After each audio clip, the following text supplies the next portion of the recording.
Bismillahirrahmanirrahim. Assalamualaikum warahmatullahi wabarakatuh. Alhamdulillah wassalatu wassalamu ala Rasulillah wa ala alihi wa sahbihi wa mawalah wa la hawla wa la quwata illa billahi wa ba'du. Alhamdulillah, di malam hari ini kembali kita bisa duduk untuk bertalabul ilmi, dan kita masih meneruskan bab tentang babur ruqyah atau babur ruqa wat tamaim, bab yang bicara tentang ruqyah dan juga jimat-jimat.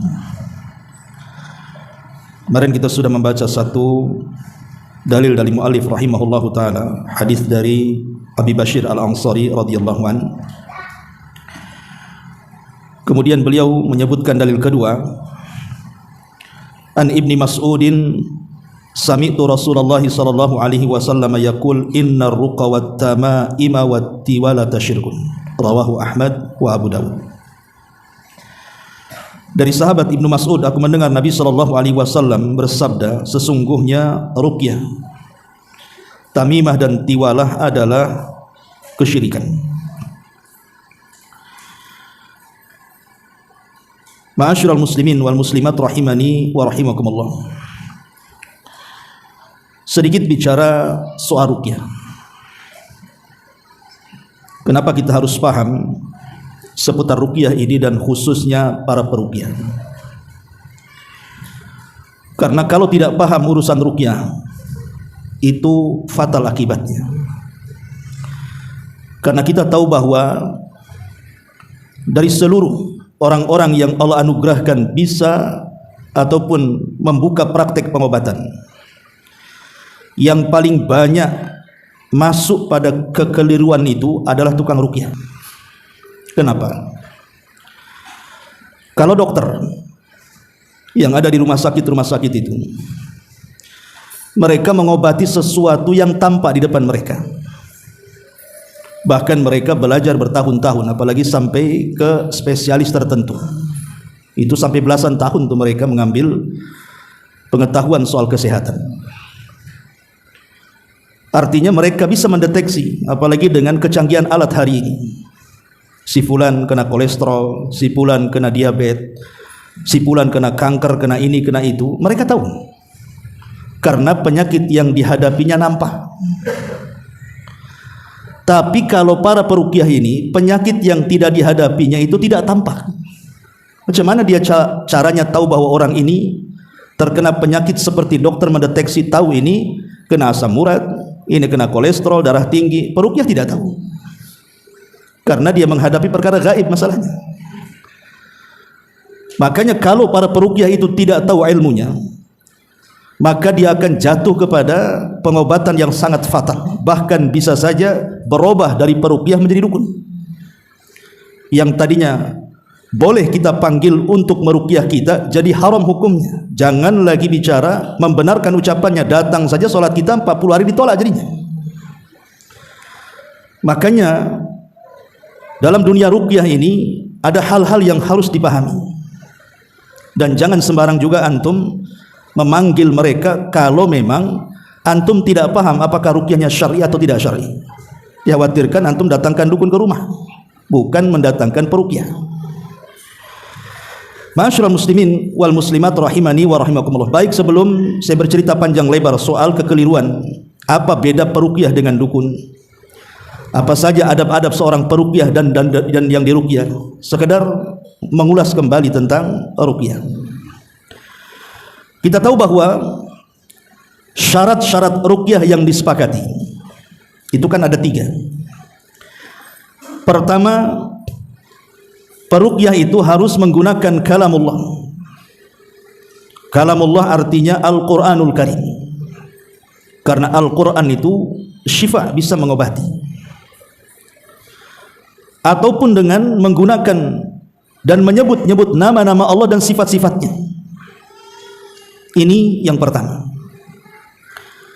Kemudian yang kedua, menggunakan doa-doa yang warid yang datang dari Nabi SAW, yang sudah diajarkan secara khusus oleh Nabi, bukan merangkai doa-doa yang tidak ada sunnahnya ataupun mengucapkan kalimat-kalimat yang tidak dipahaminya. Kemudian yang ketiga, harus meyakini bahwa ruqyah itu hanya sekedar sebab, bukan yang mengobati. Kita harus yakin bahwa yang mengobati itu Allah. Ruqyah ini hanya sekedar sebab, sama dengan kita ke apotek beli obat, sama dengan kita ke rumah sakit diobati dokter, itu sebab semuanya. Yang menyembuhkan itu Allah.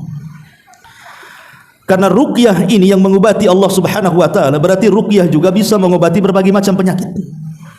Jadi bukan hanya sekedar penyakit rohani seperti yang dikatakan Al-Imam Ibnul Qayyim rahimahullahu taala, bisa mengobati orang yang terkena sihir, ain, hasad dan yang semacamnya. Tapi dia juga bisa mengobati penyakit-penyakit badan, penyakit-penyakit yang ma'ruf.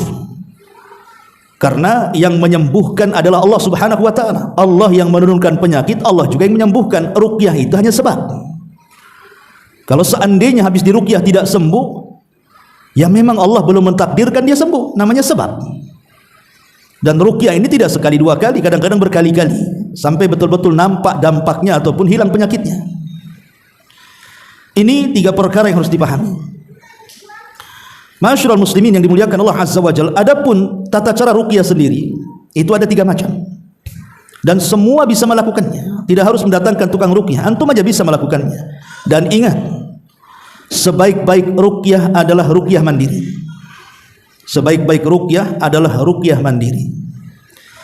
Jadi kalau seandainya Allah takdirkan kita sakit, kemudian kita meruqyah diri sendiri, itu lebih afdal dibandingkan mendatangkan peruqyah. Kenapa?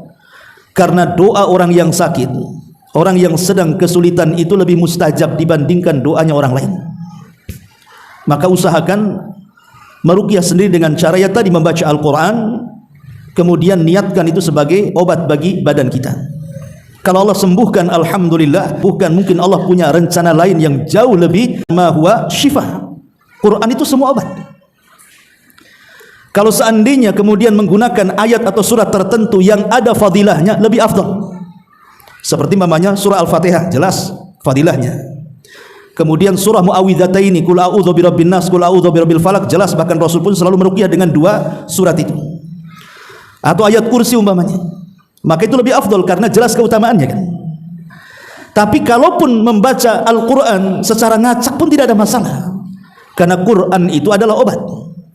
Dan harus diniatkan saat membaca Quran ini bukan hanya sekedar dibaca, tapi diniatkan untuk kesembuhan. Ini yang pertama.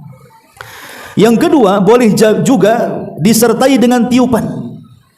Jadi sambil membaca Quran kita tiup. Jadi daerah-daerah yang kita anggap sakit, mamanya kita sakit kepala, pegang kepalanya, ya. Sambil ditiup di telapak, kemudian ditaruh di sini.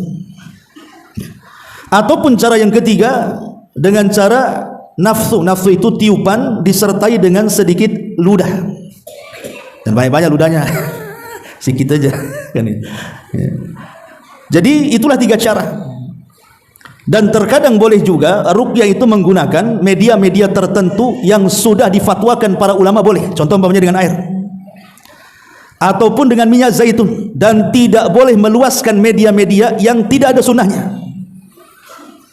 Umpamanya kita bacakan dengan air, kemudian kita baca Al-Quran, kemudian kita tiup atau dengan cara meniup dan sedikit ludah kita masuk di situ, atau menggunakan minyak zaitun, karena minyak zaitun itu tumbuh dari pohon yang diberkahi. Dan ulama tidak menganjurkan meluaskan media-media selain daripada dua perkara ini, bisa dengan air ataupun minyak zaitun. Karena ada orang-orang yang meluaskan media ruqyah ini macam-macam. Ada dengan bukhur, dengan asap-asap, ada dengan kurma. Ya kalau kurmanya maksudnya hadis Rasul, kemudian pagi 7 butir, sore 7 butir, memang ada nasnya. Tapi kalau umpamanya dicampur dengan air, dibacakan Quran kemudian suruh meminum, itu tidak ada hadisnya. Ataupun dengan garam dan begitu seterusnya. Atau membaca hal-hal yang tidak pernah dilakukan Rasul. Umpamanya antum punya sumur, nampaknya angker sumur, jangan-jangan jinnya dari sumur, antum baca Al-Baqarah sambil mendamkan kepala di sumur itu. Nggak ada contohnya itu, ya. Jadi batasilah ruqyah itu hanya sesuai dengan syar'i saja. Ma'asyiral muslimin yang dimuliakan Allah Subhanahu wa taala, baik kita akan membahas tentang adab peruqyah dulu. Kalau Anda ingin jadi peruqyah, baik meruqyah diri sendiri atau orang lain, pertama harus adanya keikhlasan. Karena ada peruqyah itu, mereka meruqyah itu karena mengharapkan imbalan. Pamannya dia datang meruqyah, pertama datang dapat amplop, kedua datang tak kasih amplop, ketiga tamu datang kan ada tuh, malas ketika nggak ada amplopnya. Sebenarnya mengambil upah dari ruqyah itu tidak ada masalah, karena para sahabat pun pernah mengambil upah dari ruqyah itu. Ketika ada sekelompok para sahabat masuk ke sebuah kampung, rupanya hendak minta dijamu, tiba-tiba kemudian orang kampung itu pelit semua, namanya kampung bakhil. Tapi kemudian akhirnya Allah takdirkan pemimpin kampung itu tersengat kalajengking. Kemudian mereka mengatakan kepada sahabat-sahabat ini, saya lihat di antara kalian kayaknya ada seorang tabib yang bisa menyembuhkan. Maka seorang sahabat dari rombongan itu mengatakan ya. Akhirnya kemudian dibacakan surah Al-Fatihah, sembuh pula dia. Tapi sebelum membaca Al-Fatihah, dia kemudian mengatakan saya akan menyembuhkan, tetapi dengan syarat sediakan beberapa ekor kambing. Setelah sembuh ya dikasih kambing, artinya kan boleh mengambil upah kan.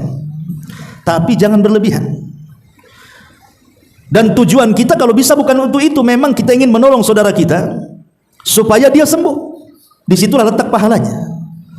Karena bagaimanapun Allah Subhanahu wa taala akan tetap bersama hambanya selama hamba ini menolong saudaranya, kan begitu dalam hadis itu. Jadi harus ada keikhlasan, dan peruqyah itu harus punya akidah yang sahih, punya akidah yang benar. Jangan sampai kemudian peruqyah ini rusak akidahnya, terjerumus kepada kesyirikan kepada Allah Azza wa Jalla, maka tidak akan banyak mempengaruhi saat meruqyah kalau akidahnya rusak. Yang kedua, harus betul-betul mengikuti sunnah Nabi Sallallahu Alaihi Wasallam. Peruqyah itu dalam kesehariannya harus mengikuti sunnah Rasul, baik secara akidah, baik secara ibadah ataupun muamalah. Karena ini sangat mempengaruhi saat dia meruqyah. Berarti di sini kalau dia seorang ahli bidah, maka tidak akan banyak mempengaruhi dalam ruqyahnya. Kemudian juga seorang peruqyah ini harus berani, punya keberanian. Kenapa demikian? Karena terkadang orang yang diruqyah ini kalau memang betul-betul dia kerasukan, dia bisa melawan kita, bisa saja mukul kita. Mungkin yang diruqyah badannya besar segede gajah, antum pula peruqyah kecil kan itu, ditumbuh habis lah. Harus punya keberanian dia, ya, harus berani tukang ruqyah itu, ya. Kemudian juga harus ada kesabaran, sabar. Kadang diruqyah sekali belum sembuh, diruqyah 2 kali sembuh, belum sembuh, diruqyah 1 minggu juga belum sembuh, terus saja. Jadi harus sabar. Karena kalau tidak sabar, justru dia pula yang harus diruqyah, peruqyah yang harus diruqyah jadi karena dia tidak sabar. Namanya ngobati orang itu sabar. Lihat dokter itu, disuruh apa? Kalau habis diobati itu disuruh datang tuh, disuruh cek seminggu sekali, seminggu. Kita aja yang suudon sama dokter itu, dokter cari uang aja. Memang dokter maunya kita sembuh. Ya. Lah peruqyah juga begitu. Kemudian juga harus punya tawakal kuat peruqyah ini. Harus punya tawakal kuat kepada Allah Subhanahu wa taala. Sandarkan semua urusan itu kepada Allah. Jangan takabur. Karena dia sudah mungkin beberapa kali meruqyah, kemudian sana sembuh, sini sembuh, dan kebanyakan yang ia ruqyah sembuh umpamanya. Jangan sampai takabur. Semua itu harus tetap disandarkan kepada Allah Subhanahu wa taala. Tawakal yang kuat. Kemudian juga peruqyah itu harus punya akhlak yang baik. Begini ikhwan, ini saya saksikan baik di YouTube atau ada sebagian ikhwan yang cerita. Terkadang peruqyah ini ketika meruqyah itu tidak ada tawadhu'nya, yang ada marah-marah saja sama yang diruqyah itu. Seperti umpamanya contohnya, dia mengancam kepada jin yang ada dalam tubuh orang yang diruqyah ini, keluar kamu, kalau tidak saya bakar, sambil berteriak, kalau tidak saya bunuh. Kemudian kalau seandainya kemudian ada pengaruh gitu, maka dia meyakini bahwa si jin itu sudah terbakar tersakitan. Ma'asyiral muslimin yang dimuliakan Allah Azza wa Jalla, antum ini sedang kelahi atau sedang mengobati? Tidak ada satupun sahabat Nabi SAW ketika meruqyah mengancam membakar jin. Tidak ada. Sebutkan hadisnya, mana riwayatnya? Apalagi sampai mengancam membunuh. Kau kalau tidak keluar saya bunuh. Kau kalau tidak keluar saya bakar. Ikhwan, kadang-kadang kemudian marah dia. Tidak ada satu lafaz pun yang keluar dari lisan Nabi SAW seperti itu. Rasul hanya mengatakan ukhruj ya aduwallah, keluar wahai musuh Allah. Hanya sebatas itu. Dan itu bukan akhlak seorang muslim, karena tidak ada satupun riwayat sahabat membunuh jin, membakar jin saat melakukan pengobatan. Ingat, ruqyah ini ibadah, harus mencontoh, bukan teriak-teriak mau bakar mau bunuh. Itu tidak ada. Itu cukup minta kepada jin itu keluar, wahai musuh Allah keluar, itu saja.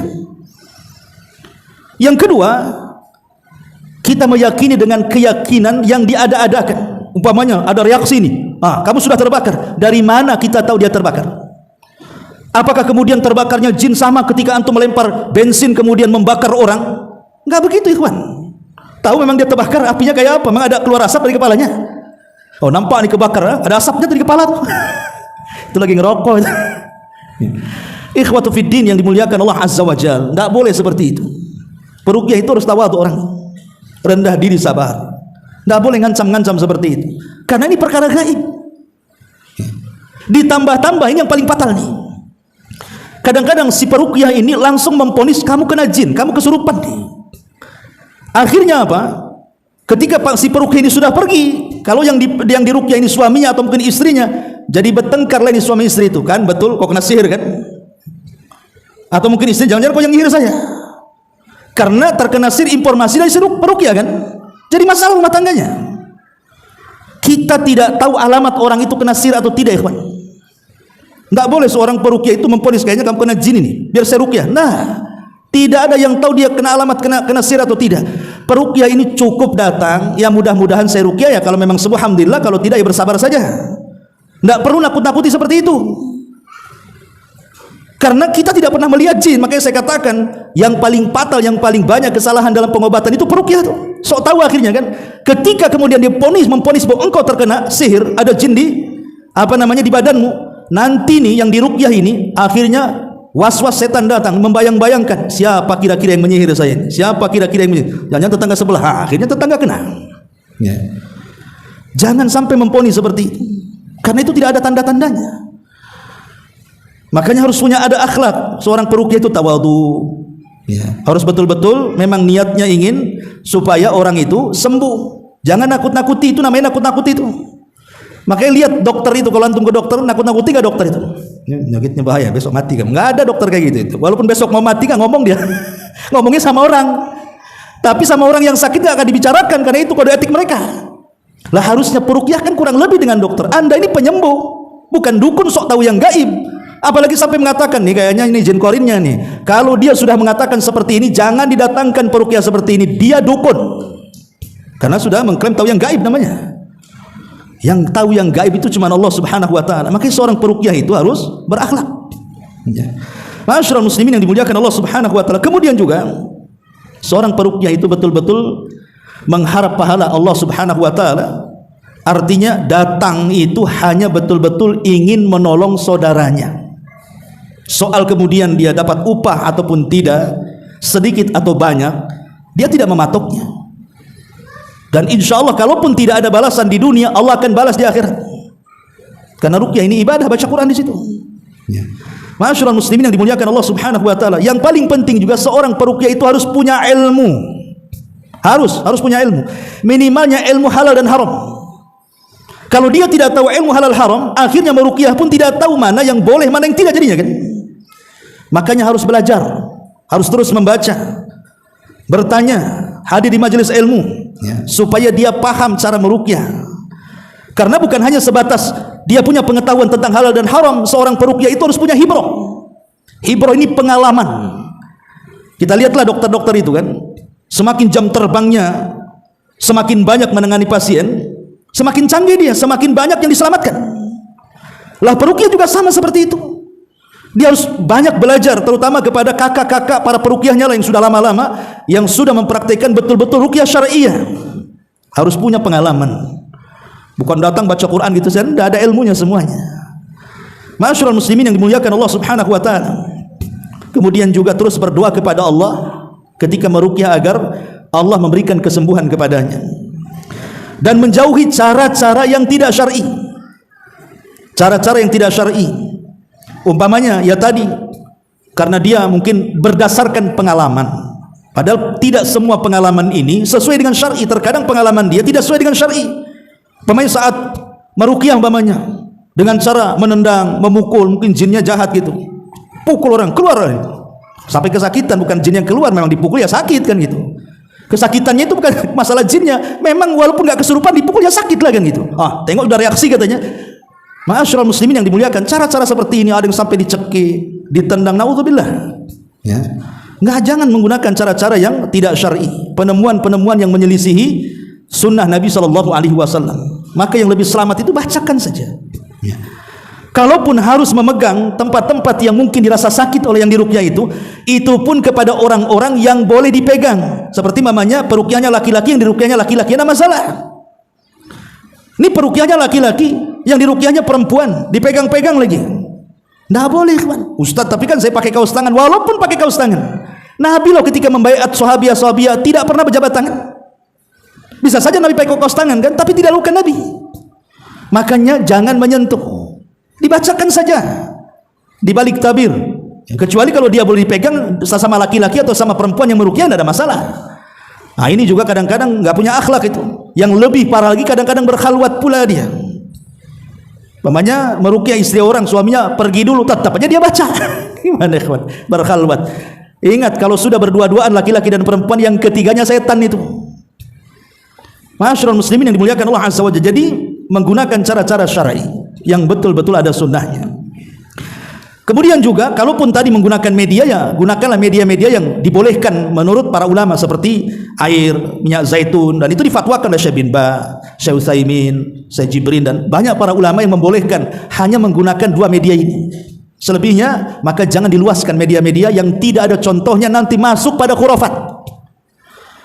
Dikhawatirkan masuk pada khurafat nantinya. Menggunakan garam, menggunakan bawang, menggunakan cabai, habislah bumbu dapur tuh. Jadi gunakanlah media-media, apalagi kalau media-media itu identik dengan perdukunan. Nanti kita akan jelaskan bedanya dukun dengan peruqyah. Ma'asyiral muslimin yang dimuliakan Allah Azza wa Jalla. Dan tidak boleh seseorang itu menawar-nawarkan, menjadikan ruqyah ini sebagai pencarian pekerjaan untuk ma'isyah dia, tidak boleh. Sampai umpamanya iklan di medsos, kemudian datang ke tukang-tukang reklame atau apa yang membuat pengumuman itu kan, banner-banner dan begitu seterusnya dipampang di depan rumahnya. Ma'asyiral muslimin yang dimuliakan Allah Subhanahu wa taala. Kita ini bukan seperti dokter, sekali lagi, yang betul-betul ilmiah cara mengobatinya. Terkadang puluhan tahun mereka belajar dan penyakitnya juga jelas.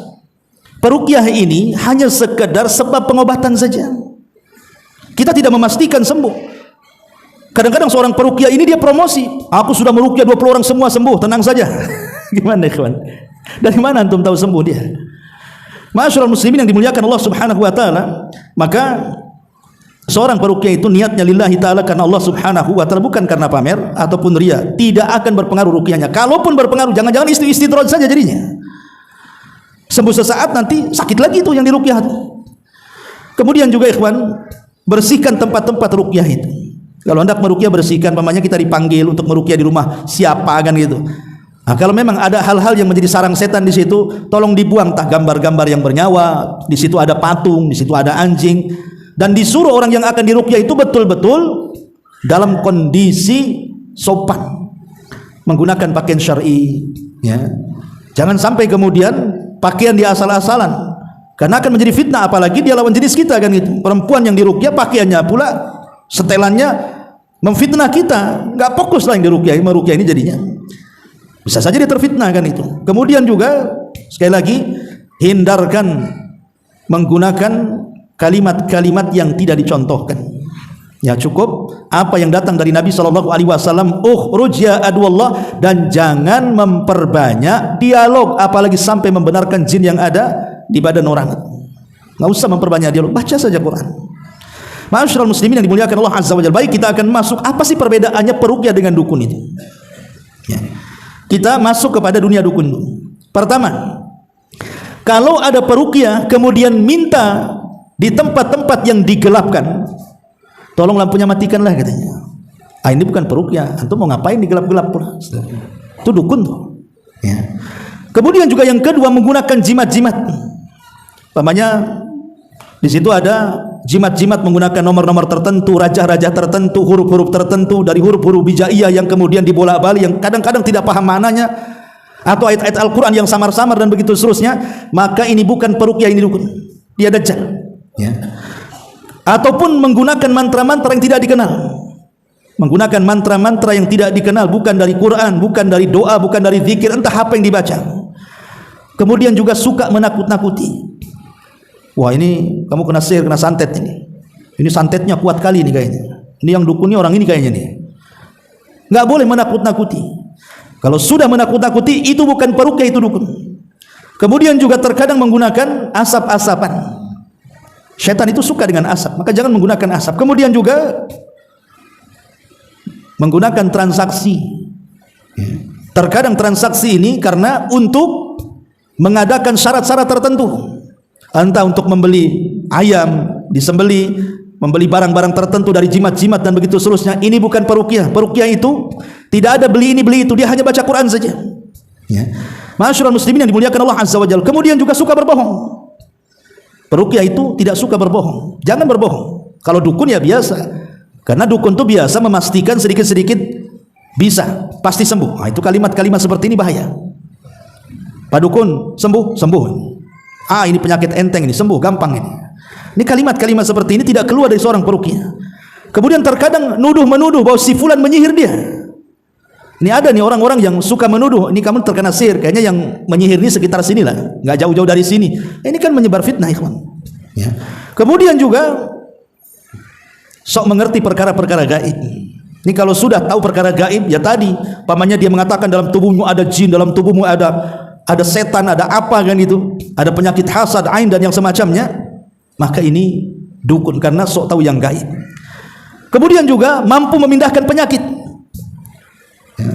Sampai saya ingat tuh cerita yang pernah saya sampaikan, ada orang Singapura minta urut, tukang urut kan itu. Kata tukang urutnya, "Bang, mau nggak saya pindahkan penyakitmu ke telur sama ayam?" katanya. Kan zalim coba kan. Penyakit pindah ke ayam pula. Ayam sehat jadi sakit. Itu sebenarnya dusta, tidak bisa juga dia mindahin penyakit. Gimana caranya mindahin penyakit itu? Ma'asyiral muslimin yang dimuliakan Allah Subhanahu wa taala. Kemudian juga memanggil-manggil nama jin, memanggil-manggil arwah-arwah tertentu. Nah, ini bahaya. Ya, ini dukun bukan peruqyah. Kemudian menggunakan barang-barang yang dianggap karomah. Ini kalau sudah bau keris, bau tasbih, bau batu aki, bau apa gitu ya, bau batuan dan yang semacamnya, kemudian dimasukkan ke air, ini kemudian diminumkan. Ini dukun bukan peruqyah. Atau bertanya-tanya soal nasab, ibumu siapa dan begitu seterusnya. Kemudian juga terkadang disuruh aneh-aneh syarat-syaratnya, seperti jangan mandi beberapa hari, jangan sentuh air beberapa hari. Gimana orang disuruh tidak sholat? Kalau itu kan orang disuruh tidak sholat namanya, sholat kan harus wudu. Nah, ini kadang-kadang memang sampai seperti itu dukun-dukun itu. Ataupun terkadang dia berkhalwat dalam pengobatan itu, berkhalwat. Makanya kita lihat dukun-dukun cabul itu karena berkhalwat dia. Ya. Kemudian juga memegang-megang dan begitu seterusnya sembarangan. Terkadang meminta bekas-bekas yang diobati, entah rambutnya, entah kukunya, entah apanya. Untuk apa coba? Ya. Ini semua adalah perbuatan dukun. Ataupun menggunakan tenaga dalam, mampu menangkap jin dan begitu seterusnya, dimasukkan ke botol. Kayak dulu kan ada cara di TV itu kan. Cara apa itu? Kauka atau apa tuh? Yang nangkap-nangkap jin ke botol tuh. Antum aja bisa, karena itu kan acting. Gimana caranya antum nangkap jin? Sementara Allah yang mengatakan innahum yarakum huwa wa qabiluhu min haitsu la tarawnahum. Dia jin dan kabilahnya melihat kita, sementara kita tidak melihat mereka, kata Allah. Gimana caranya kita melihat mereka? Mereka yang lihat kita. Tapi karena Allah Maha Adil, di dunia ya mereka melihat kita, kita tidak melihat mereka. Di akhirat Allah balik, kita melihat mereka, mereka tak melihat kita. Karena semua ada keadilan bagi Allah Subhanahu wa taala. Ya. Ma'asyiral muslimin yang dimuliakan Allah Azza wa Jalla. Ataupun menyiksa orang yang diobati, suruh ngerendam, suruh ini, suruh itu. Kan banyak pasien yang datang ke dukun mati karena disiksa, kadang-kadang dibunuh kan sama dukunnya, karena ya mungkin tujuannya hanya dunia saja. Intinya meminta syarat yang aneh-aneh lah kadang-kadang.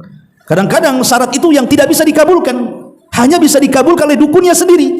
Intinya adalah supaya nambah ongkosnya gitu sebenarnya. Kamu kan tidak bisa nyari, biar saya cari, tapi ada ongkosnya. Itu maksudnya, itu untuk nambah uang dompetnya. Ya, jadi dia buat syarat aneh-aneh dan begitu seterusnya karena mereka bekerja sama dengan jin. Ya. Dan kadang-kadang ada yang meruqyah dengan jarak jauh. Ya, pamannya yang sakit di Amerika peruqyahnya di sini. Ikhwatul fiddin, itu dukun tuh. Ya. Kemudian juga sama sekali tidak berakhlak, kadang pakaiannya compang-camping enggak jelas. Bahkan yang lebih parah, pakaiannya sopan tetapi kemudian seolah-olah dia pakaian ustaz tapi dia dukun. Nah, ini lebih parah lagi. Kalau pakai kalung tengkorak saja masih tahu dia dukun kan itu. Loh kalau pakai tas, pakai jubah, pakai serban, pakai ini kan enggak, orang awam enggak bisa membedakan tuh. Ya. Mana peruqyah, mana dukun. Kadang-kadang baca juga dia Quran Fatihah kan gitu, walaupun terkadang sisanya entah apa yang dibaca dia.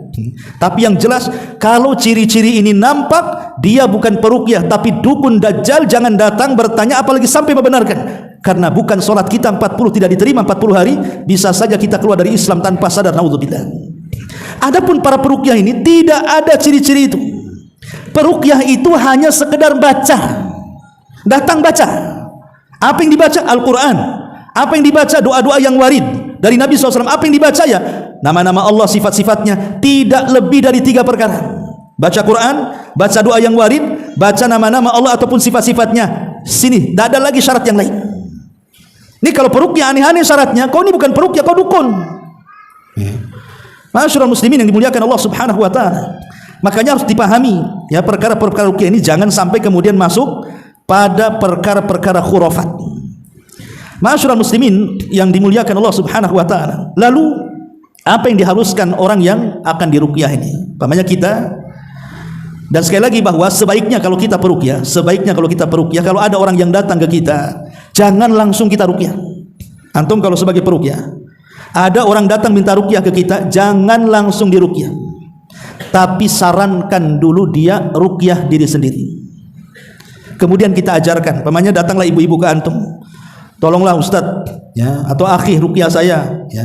Antum bilang sama dia, Bu ya, atau akhi atau ukhti, bagusnya anti ruqyah sendirilah. Saya ajarkan saja caranya. Karena bagaimanapun saya katakan tadi, meruqyah diri sendiri lebih afdal dibandingkan kita yang meruqyah dia. Karena kita tahu hadis Nabi SAW yang mengatakan 70.000 orang yang masuk surga tanpa hisab dan azab, itu salah satunya orang yang tidak minta ruqyah. Jangan kita memberikan wasilah kepada orang-orang yang minta ruqyah akhirnya kita layani. Kasihan jadinya dia kan, keluar dari 70.000 kan. Karena biasanya yang seperti ini kalau laki-laki jarang, biasanya mak-mak yang banyak kayak gini. Yang minta diruqyah itu rata-rata ibu-ibu tuh. Ya, nanti keganggu sedikit, oh jangan kena jin nih. Tolonglah Ustaz saya ruqyah, sedikit-sedikit sakit saya ruqyah, sedikit-sedikit. Ikhwatu fiddin yang dimuliakan Allah Azza wa Jalla. Orang seperti ini terkadang terjatuh kepada apa? Terjatuh kepada syirik nantinya. Karena kalau seandainya yang meruqyah itu betul-betul sembuh, dia akan menyandarkan kesembuhan kepada sang peruqyah itu. Ataupun terkadang dari bacaan peruqyah itu, kalau Ustaz anu yang ruqyah itu pasti sembuh tuh. Ini kalau Ustaz yang anu ini lama sembuhnya tuh. Subhanallah, ada orang yang gitu, kawan. Ya. Penyembuh itu Allah, nggak ada kaitan dengan Ustaz ataupun dengan bacaan Ustaz itu, tidak ada. Bahkan kalau seandainya orang meruqyah diri sendiri jauh lebih baik. Kenapa? Karena kondisi dia sedang kesulitan dan Allah mengatakan amma yujibul muttarra idza da'ah fayakshifu su' ila akhiril ayat.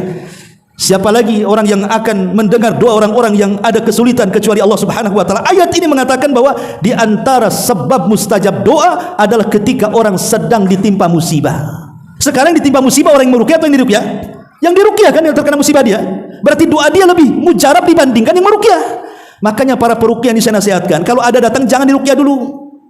Kalau bisa ruqyah diri sendiri dulu. Kalau dia sudah berusaha mengamalkan tapi juga tidak sembuh, dan memang tidak ada obat kecuali dengan cara diruqyah, ya bolehlah kita bantu ruqyah. Karena terkadang ada obat-obat yang di luar ruqyah bisa disembuhkan, pamannya datang ke dokter. Sebenarnya kalau datang ke dokter dikasih obat selesai itu. Ya. Tapi kadang-kadang peruqyah ini menakut-nakuti. Ini nampaknya ciri-cirinya kena jin nih kamu ini. Lah kok bisa ngomong begitu? Dari mana Anda tahu kena jin? Saya dulu tuh punya kawan cerita, kawannya cerita, itu kerja di Brunei Darussalam. Ya, dia hafid Quran, kerja di Brunei, dia cerita. Dia bilang, aduh si kawan itu, saya punya kawan Ustaz, kenapa? Dia memang hafal Quran, sekarang jadi imam di Brunei Darussalam katanya. Saya bilang gajinya berapa? Itu gajinya besar katanya jadi imam. Tapi bukan dari imamnya, ngobati orang katanya. Kenapa? Itu setiap orang datang pasti dibilang kena jin. Mau sakit kepala, mau demam, mau apa pasti kena jin katanya. Ini nipu ikhwan. Dari mana dia coba kan?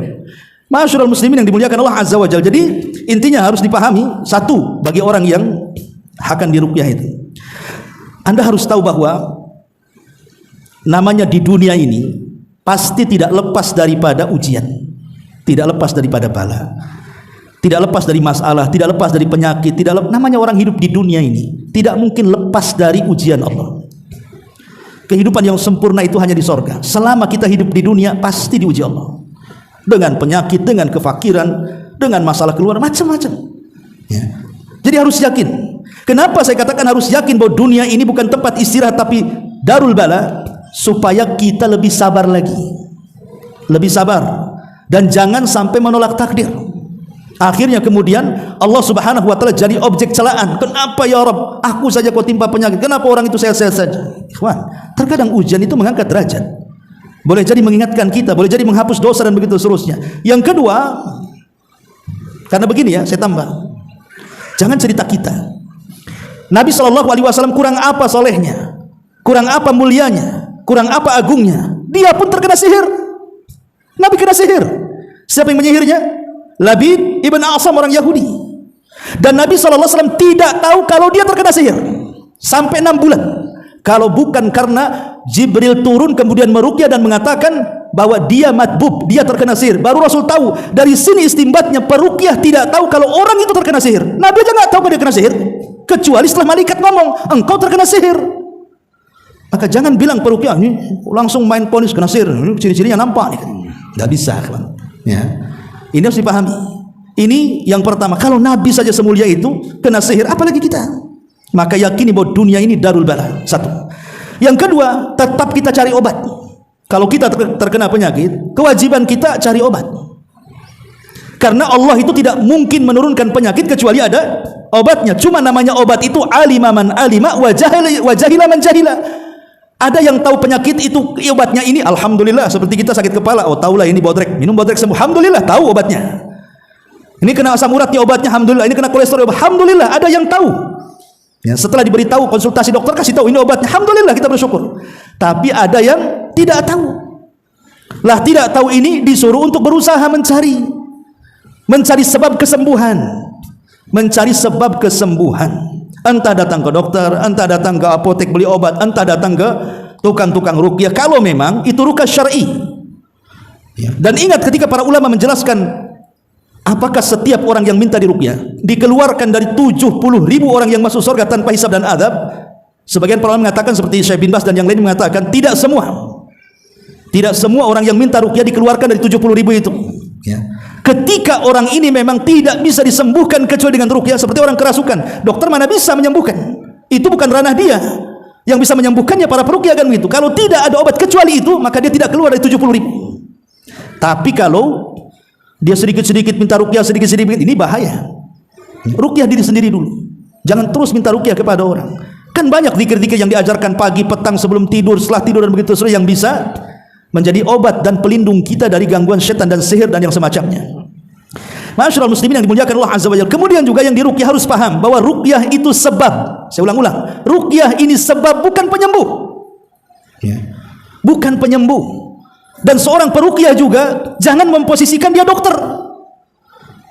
Karena dokter itu beda ilmunya. Kalau dokter ini insya Allah nih, kalau ini sembuh ini, ya memang terbukti kan begitu. Dengan mengkonsumsi obat ini, dengan dioperasi, kebanyakan sembuh. Artinya kan lebih banyak sembuhnya dibandingkan tidaknya. Karena namanya ilmu tampak, lebih mudah ngobatinya. Tapi kalau peruqyah jangan memastikan nanti kamu sembuh. Dari mana antum tahu? Ya, antum bukan dokter. Ikhwatu fillah muliakan Allah Azza wa Jalla. Intinya penyembuh hanya Allah Subhanahu wa taala. Wallahu a'lam bishawab. Ini hanya sekedar nasihat saja. Subhanakallahumma bihamdika, asyhadu an la ilaha illa anta, astaghfiruka wa atubu ilaik. Allahu taala alam. Assalamualaikum warahmatullahi wabarakatuh.